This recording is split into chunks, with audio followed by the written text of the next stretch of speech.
பார்த்தீங்கன்னா engine oil வந்து வண்டிக்கு வந்து மாற்றியாச்சு. ஸ்டார்ட் பண்ணி வண்டியை வந்து ஐட்லிங்கில் வந்து விடணும். ஆயில் ஃபில்ட்ரு வந்து கழட்டுற சீன் வந்து நல்லா வந்துருந்ததுன்னா போடுறேன், அப்படி இல்லைன்னா தப்பாக நினச்சிக்காதீங்க. எது எடிட் பண்ணும்போது நல்லா இல்லைன்னா அந்த சீனெல்லாம் கொஞ்சம் கட் பண்ணி போட்டுருவேன்.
ரெண்டு கம்பி நடுவில் நாய் ஆகலாம் வண்டி வந்து கரெக்ட் வச்சுருக்கோம் நல்லா தெரியாது. இது வேணால் ரொம்ப தமிழாக இருக்கும் பின்னாடி.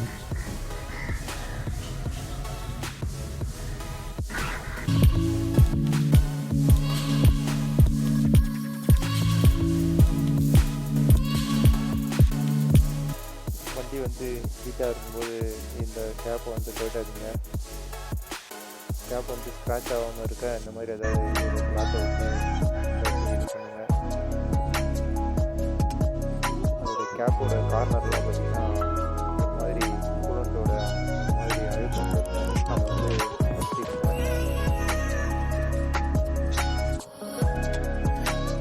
கூலண்ட்டை பார்த்தீங்கன்னா எப்பவுமே கிரவுண்டில் கீழே கொடுத்துருந்தாங்க ஃபுல் வழியாக கீழே வந்து இது பண்ணியிருந்தோம். பார்த்தீங்கன்னா இப்போ நடுவில் என்ன கரெக்டாக ஓவர்ஃபுல் டேங்கில் இருந்து பார்த்தீங்கன்னா கூலண்ட் ஃபுல்லாக வெளியில் வந்துடும். பார்த்தீங்கன்னா இன்ஜின் ஆயில் வந்து வண்டிக்கு வந்து மாற்றியாச்சு. ஸ்டார்ட் பண்ணி வண்டியை வந்து ஐட்லிங்கில் வந்து விடணும். லைட்டாக இன்ஜினை வந்து ரன் பண்ணோன்னா ஆயில் சர்க்குலேஷன் வந்து எல்லாம் இன்ஜினில் எல்லா ஃபுல் இடத்துக்கும் வந்து போகும். அதுக்காக வண்டியை ஸ்டார்ட் பண்ணி லைட்டாக வந்து இதில் விடுவோம்.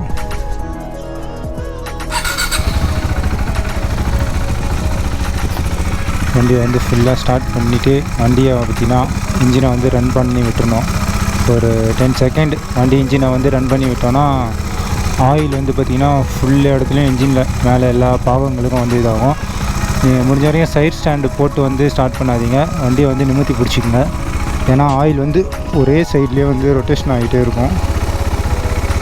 சென்டர் பண்ணி பிடிச்சிக்கங்க. சென்டர் பண்ணி பிடிச்சிங்கன்னா இப்போ ஆயில் வந்து எல்லா இடமும் அந்த ஏன்னா ரைட் ஹேண்ட் சைடில் வந்து ஆயில் ஃபில்ட்ரு வந்து வருதுல்ல, இந்த இடம்லாம் பார்த்திங்கன்னா ஃபுல்லாக ஆயில் வந்து ஆயில் ஃபில்டரில் ஊறி ஃபுல்லாக வந்து ஃபில்ட்ரு ஆகும். இப்போ நான் ஆயில் ஃபில்ட்ரு வந்து கழட்டுற சீன் வந்து நல்லா வந்துருந்ததுன்னா போடுறேன், அப்படி இல்லைன்னா தப்பாக நினச்சிக்காதீங்க. எது எடிட் பண்ணும்போது நல்லா இல்லைன்னா அந்த சீனெல்லாம் கொஞ்சம் கட் பண்ணி போட்டுருவேன்.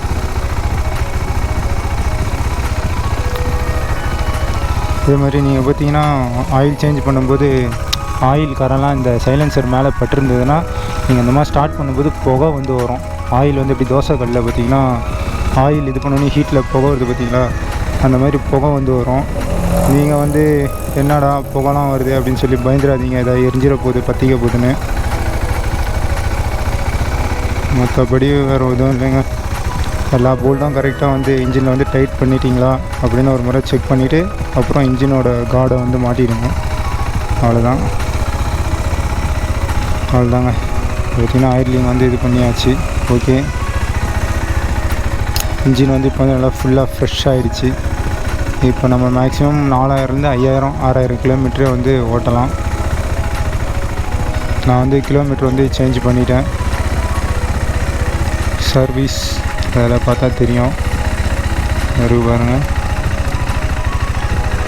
6500 கிலோமீட்டரே நான் வந்து செட் பண்ணியிருக்கேன்.